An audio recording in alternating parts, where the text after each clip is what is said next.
So today I wanted to talk about one of my most favorite timepieces that I saw this year at the Watches and Wonders event in Geneva.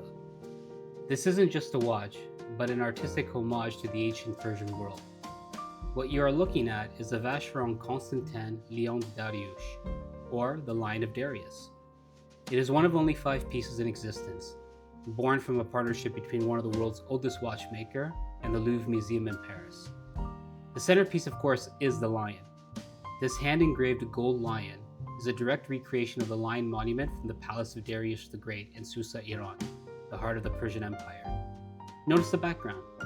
To mimic the glazed bricks of the original palace walls, Vacheron used individually cut fragments of precious stones, fitted together so perfectly you can barely see the seams. If you look closely at the sapphire crystal, you'll see interesting lettering floating above the lion.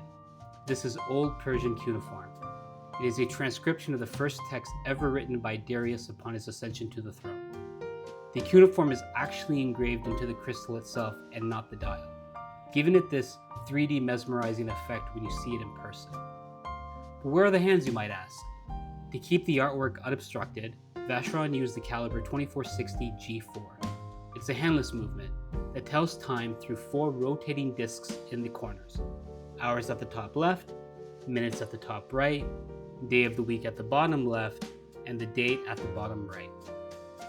By removing the traditional hands, the watch almost requires that you look at the history first and the time second.